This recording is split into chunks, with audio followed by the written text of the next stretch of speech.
তাহলে খেলাটা জায়েজ হতে পারে। আর এই 5টা শর্ত যদি না থাকে খেলার মাঝে, তাহলে এই খেলাটা জায়েজ নেই। 1 নম্বর শর্ত হলো যে এই খেলাটার উদ্দেশ্য থাকতে হবে শরীর চর্চা বা ব্যায়াম। যে খেলাটা খেললে শরীর চর্চা হবে, একটু দৌড়াদৌড়ি করলে ব্যায়াম হবে, এই উদ্দেশ্য যদি হয় তাহলে খেলাটা জায়েজ হতে পারে। তবে 1 নম্বর শর্তটা এখানে আছে, এই ফুটবল বিশ্বকাপের মাঝে 1 নম্বর শর্তটা আছে, বাকি 4টা নাই। যার কারণে এই খেলাটা হারাম। এই খেলাটা কি হারাম। তারপরে শরীয়তের কোনো বিধান লঙ্ঘিত হতে পারবে না। খেলাটা যদি আপনি খেলতে যান, শরীয়তের কোনো বিধান লঙ্ঘন করা যাবে না। আচ্ছা, এই বিশ্বকাপে যারা খেলে এরা কি শরীয়ত লঙ্ঘন, শরীয়ত পূরণ করে খেলে, শরীয়ত ভঙ্গ করে খেলে? এই যে হাফ প্যান্ট পরে, এটা কি শরীয়তের ভিতরে? এই যে কিছুটা লেংটু হয়ে, মানে তার মানে একটা জাইঞ্জা পরে খেলে, এটা শরীয়ত রক্ষা করে না শরীয়ত বাদ দিয়া? যার কারণে 2 নম্বর শর্তটা নাই। তারপরে হলো যে আর্থিক এবং শারীরিক কোনো ক্ষতি হতে পারবে না, অর্থনৈতিক কোনো ক্ষতি বা শারীরিক ক্ষতি। যার কারণে এই খেলাটা খেলতে গেলে দেখা যায় যে অর্থনৈতিক ক্ষতিও হতে পারে, শরীরের ক্ষতিও। খেলতে গিয়ে হাত ভেঙে যায়, খেলতে গিয়ে পাও ভেঙে যায়, অথবা এই খেলা দেখার জন্য ব্যবসা বন্ধ করে দেয়। যদি চাকরিজীবী হয় চাকরি বন্ধ করে, যদি রাত্রে ঘুমের প্রয়োজন হয় ঘুম বন্ধ করে 12টা 1টা 2টা পর্যন্ত খেলা দেখে। যারা দোকানদার দোকান বন্ধ করে দেয়। তাহলে অর্থনৈতিক দিক থেকে এর ক্ষতি, লাভ হইল না ক্ষতি হইল? এই খেলার জন্য কিন্তু তার ক্ষতি হয়ে গেল, যার কারণে এই খেলাটা হারাম। তারপরে আরেকটা হলো যে পেশা হিসেবে এই খেলাটাকে গ্রহণ করা। খেলাটাকে যারা পেশা হিসেবে গ্রহণ করে নিয়েছে, আপনি যারা এই খেলায় খেলবে, মেসি বলেন, রোনালদো বলেন, নেইমার বলেন, এরা কি অন্য কোনো পেশা আছে? নাই, খেলাটাই ওদের পেশা, খেলাটাই ওদের পেশা। যার কারণে এই খেলাটাকে পেশা হিসেবে গ্রহণ করাটা যেহেতু করা, যার কারণে এটা হারাম। আরেকটা হলো বাজি, জুয়ারি, অনলাইন জুয়ারি। আপনি হয়তো বাংলাদেশে অনেক জুয়ারি যারা টাস খেলায় জুয়া খেলে, আপাতত অন্তত বিশ্বকাপের সময় এরা টাস খেলবে না। টাস না খেলে কি খেলবে? জুয়া কিভাবে খেলবে? এখন এই খেলাটারই জুয়া বানায় নেবে। খেলা কয়টা গোল দেয় এটা হিসাব করে জুয়া ধরবে। যদি আপনার জিতে যায় এত লাখ, যদি হেরে যায় এত লাখ। তাহলে এখন কি টাসের জুয়া হবে না বিশ্বকাপের জুয়া হবে? এই জুয়ারিরা এখন এই বিশ্বকাপ দিয়া কি খেলবে? জুয়া খেলবে। তাহলে জুয়া কি হালাল না হারাম? যেহেতু এই 5টা শর্ত বিশ্বকাপ খেলার মধ্যে পাওয়া যায় না, সেই জন্য এই খেলাটাকে উলামায়ে কেরাম এটাকে জায়েজ বলেন নাই, এটাকে হারাম বলেছেন। এটাকে জায়েজ বলার বা এটার পক্ষে সাপোর্ট দেওয়ার। এখন আপনি বলেন না, যিনি অমুসলিম, ইহুদি, যিনি খ্রিস্টান, এদেরকে আমরা সাপোর্ট করবো না, মুসলমানদের যেটি খেলা এদের সাপোর্ট করবো, এরকম হতে পারে কিনা? ধরেন আপনি প্রশ্ন করলেন যে হুজুর, যারা মুসলিম দেশ, ইরান খেলতেছে, সৌদি আরব খেলবে, এরা জায়েজ নাই। তখন আমাদের প্রশ্ন হবে, না, এদেরকেও সাপোর্ট করা জায়েজ নাই। কারণ এরা কি, এরা যদি খেলে তাহলে কি এরা ইসলামিক শর্ত মাইনে খেতে পারবে না। কারণ এটার মধ্যেও জুয়া খেলা হবে, এটার মধ্যেও সারা বিশ্ব থেকে নর্তকীরা এই খেলা দেখতে যাবে। এই দেশে অনেক অসংখ্য বিশ্বের যত দুষ্ট মহিলা আছে সবাই অলরেডি এই দেশে গেছে গা। এই মহিলারা ওই মঞ্চে বৈশা খেলা দেখবে গেঞ্জি পইরা। তাহলে শর্ত পূরণ হয় না নাজায়েজ হয়? যার কারণে ইসলামী দলকেও সমর্থন করা জায়েজ নাই। কারণ এখানে তো 100% ইসলামকে মেনে তারা খেলাটা খেলছে না, এই জন্য এটা নাজায়েজ। তাহলে আপনার এই যে আপনার খেলা নিয়ে আপনারা মাথামাতি বা খেলা নিয়ে যে আপনারা এই যেটা আপনারা প্রস্তুতি নিচ্ছেন যে খেলাগুলো সব দেখতে হবে। বাংলাদেশের আমি আজকে একজনের সাথে কথা হয়েছে, উনি টিভি ব্যবসায়ী, টেলিভিশন বিক্রি করে দোকানে আর কি। কইতাছে হুজুর, সারা রাত সারা দিন শুধুমাত্র খালি টিভি আর টিভি। সারা 1 বছরে যতগুলো টিভি বিক্রি করছি না, 2 দিনে আমার তাইচেতে টেলিভিশন বিক্রি বেশি করছি। সবাই টেলিভিশন কিনতে আসতেছে কেন? টেলিভিশন কিনা নিয়ে ফুটবল বিশ্বকাপ দেখবে। এই জন্য আমার দোকানে যারা কর্মচারী আছে, এরা ছুটি চাইছে, ছুটি দিছি না।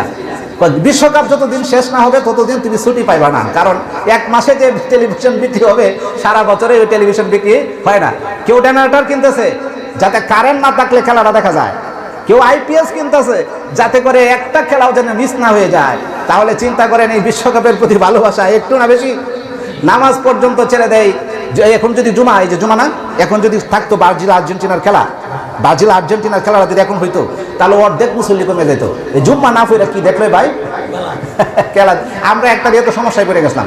আমরা বাৎসরিক সভা, আমরা সভাটা যেদিন, ফাইনাল খেলাটা এই দিন বিশ্বকাপ গত 4 বছর আগে। পরে মুরব্বীরা কইতাছে হুজুর খেলাটার আগে মুনাজাত করে আনলে ভালো হয় না? আমি মনে মনে কই যে ভালোই হয়। বক্তারে কই দিছি যে মারো আগে, 12টার আগে শেষ, কারণ 12টার পরে একজনও থাকবে না। কারণ যে খালি বাসির ফুটা উঠবো যে আর্জেন্টিনা উঠে গেছে, আমরা সব অফালায় উঠে পারবো দূর। তা আমরাও চালাকি করে 10টার সময় কালেকশন করে আছি যে এখন এল্লা থাকলে থাকলো, না থাকলে নাই, আমরার কাম আমরা করে লাই। 10টার মধ্যে কাম সারি আছি, বাদে একটা ভালো বক্তা দিছি, যাই হোক আলহামদুলিল্লাহ খেলা শুরু হয়েছে, কিন্তু পাবলিক গেছে না। এই যে যুবক ফুলান্ডি আছে না, ইডি গেছে গা, আর বুড়ি একটাও গেছে না, আলহামদুলিল্লাহ।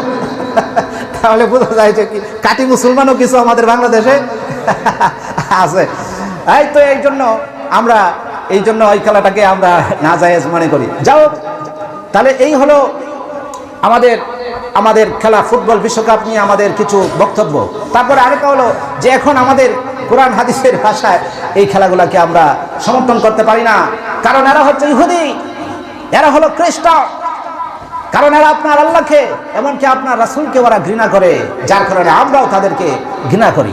এই জন্য পবিত্র কোরআনে বলা আছে, আপনার এই যে ধরেন একটা মানে হুমরা সুমরা, এই যে বুরিয়া মানে 7.5 কিলোমিটার লম্বা পতাকা বানাইছে, এটা কার জানি, আপনার ফ্রান্সের বানাইছে, বানায় কি সে ফ্রান্সকে সমর্থন দিছে একটা খ্রিস্টান রাষ্ট্রকে। এই টাকাটা যদি বাংলাদেশের গরিব ঘাটে দিত তাহলে খুব ভালো হইতো না, কিন্তু তা দেয় নাই। এই জন্য এটা হয়ে গেছে অপচয়। এটা কি হয়ে গেছে? অপচয় হয়ে গেছে, যার কারণে আল্লাহ পবিত্র কোরআনে বলেছেন, আল্লাহ বলেন ইন্নাল মুবাযযিরিনা কানু ইখওয়ানাশ শায়াতিন। আল্লাহ বলেন তোমরা খাও পান করো কিন্তু অপচয় করো না। কিন্তু যারা অপচয় করে তারা আর মানুষ থাকে না, তারা শয়তানের ভাই হয়ে যায়। নাউজুবিল্লাহ। ইখওয়ান শব্দের অর্থ হলো শয়তানের ভাই। তাহলে এই যে কাজটা করছে, এটা মুসলমানের কাজ করছে না শয়তানের কাজ করছে? শয়তানের কাজ করছে। তারপরে আরেকটা হলো যে এই যে সম্পদটা সে দিয়ে দিল, এই সম্পদটার কিন্তু কিয়ামতের দিন আল্লাহর কাছে জবাব দিতে হবে। আপনার কাছে এই যে জমি জমা যেটা আছে, টাকা পয়সা যেটা আছে, এটা কোন কাজে ব্যয় করবেন, এটার কিন্তু আল্লাহ হিসাব নেবে। এই জন্য বিশ্বনবী বলেছেন যে কিয়ামতের দিন 5টা জিনিসের হিসাব নেওয়া হবে। একটা হিসাব হলো যে 5টা প্রশ্নের উত্তর দেওয়ার আগ পর্যন্ত কিয়ামতের দিন মানুষ তার পাগুলি সরাতে পারবে না। জান্নাতে যাবে দূরের কথা, জাহান্নামে যাবে দূরের কথা, তার পাগুলি জায়গা থেকে সরবে না। আগে জবাব দাও, তারপরে জান্নাতে অথবা জাহান্নামে যাও। 5টা প্রশ্ন কি? একটা হলো বিশ্বনবী বলেন লা তাসুলু কদম ইবনে আদম يوم القيامة من عند ربه حتى يسأل عن 5: عن عمره فيما أفناه وعن شبابه فيما أبلاه وماله من أين اكتسبه وماذا عمل وماذا علم। বিশ্বনবী বলেন কিয়ামতের দিন 5টা প্রশ্ন করা হবে। 1 নম্বর প্রশ্ন হলো তোমার জীবনটা কোথায় কাটিয়েছো। 2 নম্বর প্রশ্ন হলো তোমার যৌবনকালটা কোথায় কাটিয়েছো। 3 নম্বর প্রশ্ন হলো সম্পদ কোথা থেকে উপার্জন করেছো। 4 নম্বর প্রশ্ন হলো এই সম্পদটা তুমি কোন কাজে ব্যয় করেছো। বলেন সুবহানাল্লাহ। টাকা আছে বলি আপনি ব্যয় করে দিবেন নাকি? তাহলে এই যে বুড়া বেটা যে জমি বিক্রি করে ফ্রান্সের যে পতাকা বানাইলো, এটা বৈধ কাজে না অবৈধ কাজে? তাহলে এই কেউশরটা, এই হিসাবটা কি কিয়ামতের দিন আল্লাহ চাইবে না? অবশ্যই আল্লাহর কাছে দিতে হবে এই বাজে কাজে। আমরা মুসলমানরা কিছুটা ব্যাংকের ক্যাশিয়ারের মতো। আমরা মুসলমানরা মূলত কিসের মতো? ব্যাংকের ক্যাশিয়ারের কাছে কোটি কোটি টাকা থাকে। আপনার বাবা অথবা আপনার চাচা অথবা আপনার ছেলে ব্যাংকে চাকরি করে, ক্যাশিয়ার। এখন আপনি বাবে যদি একটা বড় একটা বস্তা লিয়ে যায়, বাবার 1 বস্তা টাকা দিলাও, তাহলে আপনার ছেলে কি 1টা টাকা দিতে পারবো?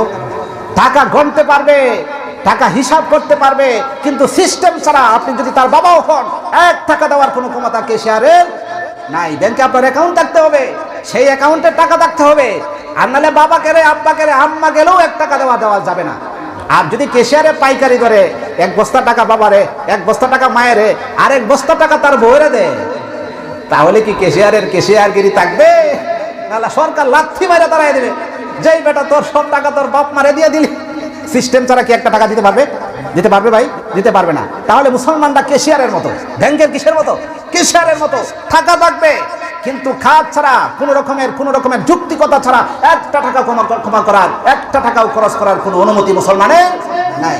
তাহলে যে ক্ষেত্রে এই মানে পতাকা বানাইয়া টাকাটা খরচ করছে, এখানে কি জায়েজ আছে? জায়েজ নাই। তাহলে এই জন্য আল্লাহ বলেছেন কিয়ামতের দিন এই বুইয়ারে প্রশ্ন করবো যে ফ্রান্সের যে পতাকা বানাইলি, এটা কি তোর অনুমতি ছিল? ছিল না। তারপরে আবার সর্বশেষ আপনার একটা মানে বক্তব্যের মাধ্যমে ভারতের একটা মুসলমানের কথা বলে আমার বক্তব্য শেষ করতে চাচ্ছি। ভারতের এক মুসলমান, হিন্দুদের একটা উৎসব হয় আপনার, এটার মধ্যে খালি একজনের আরেকজনের রং মাখাইয়া দেয়। মানে ওই যে কি জানি আপনার যে জন্মোৎসবের মতো আপনার এই যে একটা হোলি খেলার মতো। হিন্দুরা একটা উৎসব পালন করে না, হোলি খেলা। এর যে যারা যে আগের দিনের আমরা বিয়ে শাদী হইলে পরে হাদা খেলতো না, হাদা খেলে যে দুলা বাইরা ধরিয়া রঙ্গাইয়া দিত, মাটির মধ্যে ফালাইয়া কুস্তি করিয়া কাদা মাখাইয়া দিত, বাবিরারে টাইম না খালি মাখাইতো। এটা হাদা খেলা আসেন না বিয়ার মধ্যে আগে? না আসেন না? এখন এই হাদা খেলা নাই, কিন্তু আগে আসেন না? আসেন। এই হাদা খেলার মতো হিন্দুর আর একটা উৎসব আছে, এই হোলি উৎসব না কি জানি নাম। এটার মধ্যে যে যারে ফালে রঙ্গায়, কেউ রে সেনা দিয়া মুছাইতেছে, কেউ রে ফুলি রং দিয়ে রঙ্গাই দিতেছে, কেউ রে ধাক্কা দিয়ে পানি পালতেছে, মানে যে যেমন পারে আনন্দ করো। এইরকম রং দিয়া একজন আর একজন রং দিয়া মাখামাখি করে, মানে হোলি উৎসব এটাও তাদের একটা অনুষ্ঠান, মানে আমাদের কুরবানি ঈদের মতো আর কি, আনন্দ করো। তাহলে এইটার মধ্যে একটা হিন্দু আর একটা হিন্দুরে রঙ্গাইতেছে, আর এই দৃশ্যটা মুসলমানে দেখতেছে। এক মুসলমান, বুড়া মুসলমান দেখছে, দেখা একটা গাধা দেখে পাশে একটা গাধা দাঁড়ায় রয়েছে, সবাই হাতিরে রং দিতেছে, ঘোড়ারে রং দিতেছে, মানুষের রং দিতেছে, যেখানে যেটা পায় গাছ গাছালির মধ্যে রং ছিটাইতেছে, রং আর রং, রং দিয়া দুনিয়া বড়াইতেছে।